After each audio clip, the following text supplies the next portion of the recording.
कल्पना कीजिए एक भरी सभा जहाँ राजा, महाराजा, ऋषि और योद्धा सभी मौन बैठे हैं और बीचों बीच एक नारी अपने वस्त्रों के लिए विलाप कर रही है, चीख रही है, चिल्ला रही है। लेकिन कोई ऐसा महायोद्धा नहीं था जो इस भरी सभा में इस चीज़ को समझ पाता। ना ही कोई आगे आया, ना ही किसी ने आंख उठाकर देखा। लेकिन वो स्त्री टूटी नहीं, वो चुप नहीं रही और बल्कि उठी और खड़ी हुई प्रतिज्ञा के साथ। एक ऐसी प्रतिज्ञा जिसने महाभारत जैसे युद्ध को जन्म दे दिया। ये कहानी उस स्त्री की है जिसने अपमान का बदला युद्ध का कारण बना, जिसकी पीड़ा ने हस्तिनापुर को जलाकर राख कर दिया। जी, हम बात कर रहे हैं द्रौपदी की। द्रौपदी वो नारी है जो यज्ञ की अग्नि से जन्मी, इसका ना कोई माता ना कोई पिता, वो स्वयं अग्नि से निकली, जैसे कोई देव शक्ति धारा पर आई हो।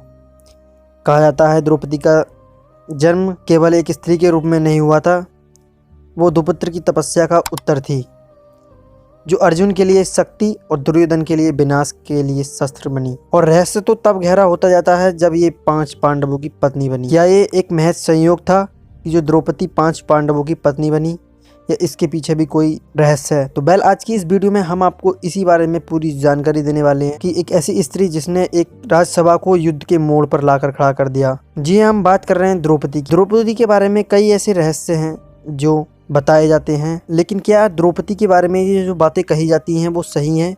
महिला जाति के लिए ये कहना उचित संभव है? तो आज की इस वीडियो में हम आपको बस यही जानकारी देने वाले हैं और द्रौपदी रहस्य बताने वाले हैं। क्या द्रौपदी के 5 पांडवों की पत्नी होना एक महज संयोग था या इसके पीछे भी कोई रहस्य था? तो कुछ पुराणों में लिखा है कि जब द्रौपदी ने भगवान शिव से वर मांगा था तो उन्होंने कहा था, हे महादेव, मुझे ऐसा पति दो जो वीर हो, धर्मात्मा हो, ज्ञानी हो, बलवान हो और अति सुंदर हो। तब भगवान शिव ने कहा था कि ऐसी विशेषताएं एक पुरुष में संभव नहीं है, तुझे ऐसी वर लेने के लिए 5 जन्म लेने होंगे या 5 पतियों का वरण करना होगा। तब द्रौपदी को भगवान शिव ने ये कहा था और द्रौपदी के इस जन्म में 5 पांडवों के रूप में फलस्वरूप यह वरदान साबित हुआ, जहाँ उसे अति बलवानी, अति सुंदर और अति धर्मात्मा, ज्ञानी, अति बलवान जैसे 5 पति प्राप्त हुए, जहाँ वो 5 पांडवों की पत्नी बनी। द्रौपदी के बारे में एक और रहस्य कहा जाता है, वो है कृष्ण और द्रौपदी का संबंध। न प्रेम न भक्ति, परंतु एक ऐसा बंधन जो शब्दों से परे है। कृष्ण उन्हें सखा कहते हैं, द्रौपदी उन्हें प्रिय सखा। जब पांडव जुआ खेल रहे थे और पांडवों ने अपना सारा कुछ जुए में दांव पर लगा दिया था और फिर उन्होंने अपनी पत्नी को भी दांव पर लगा दिया। सभा में उनका अपमान हुआ, जो सिर्फ एक नारी का नहीं पूरी नारी जाति का हुआ था। ये सिर्फ एक स्त्री नहीं थी, ये पूरी नारी शक्ति का अपमान था। धर्मराज ने जब स्वयं को हरा लिया तो द्रौपदी को दांव पर कैसे रख सकते हैं? सभा में बैठे बुजुर्ग, क्या ये धर्म है या क्या ये न्याय है? वो सिर्फ चुप थे।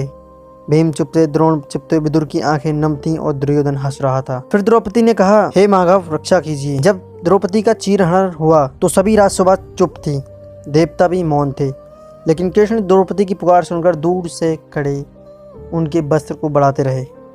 कहते हैं कि संबंध आत्मा का था, जहाँ देखा नहीं, धर्म की रक्षा की कसमें थीं।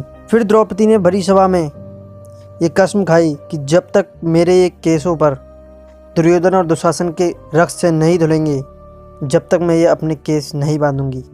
और यहीं से महाभारत जैसे बड़े युद्ध की घोषणा हुई। उसी दिन द्रौपदी ने इतिहास का चक्र मोड़ा और इतिहास में युद्ध लिखा। वो केवल एक स्त्री नहीं रह गई, वो न्याय की ज्वाला बन गई। द्रौपदी खुद में एक रहस्य थी, अग्नि से उत्पन्न, शिव के वरदान से प्राप्त, कृष्ण से जुड़ी और युद्ध की चिंगारी। द्रौपदी का जीवन पर एक प्रश्न था, क्या नारी केवल सहन के लिए है या फिर बदलाव की आग भी बन सकती है? महाभारत ने द्रौपदी का यह उत्तर बड़े ही स्पष्ट तरीके से दिया। जब नारी जागती है तो साम्राज्य हिल जाते हैं। आज भी जब अन्याय होता है, जब मौन भरी सभा होती है, तो द्रौपदी की प्रतिज्ञा हवा में गूंजती है। द्रौपदी की उस प्रतिज्ञा ने कृष्ण को हस्तिनापुर बुलाया और अर्जुन को गांडीव उठाने पर प्रवेश किया और महाभारत केवल एक युद्ध नहीं, न्याय की ज्वाला बना दिया। जहां धर्म मौन है, वहां युद्ध अनिवार्य है। द्रौपदी की यही रहस्य महाभारत के युद्ध के लिए कारगर साबित हुए। इतिहास के पन्नों में यही मोड़ युद्ध की तरफ ले जाया गया और ऐसे ही महाभारत के युद्ध की शुरुआत हुई। अगर आपको ये वीडियो पसंद आई हो तो वीडियो को लाइक करके चैनल को सब्सक्राइब कर देना। आपको बता दें कि ये जो जानकारी ली जा रही है, इसके लिए ना ही कोई किताब पढ़ी गई है, ना ही कोई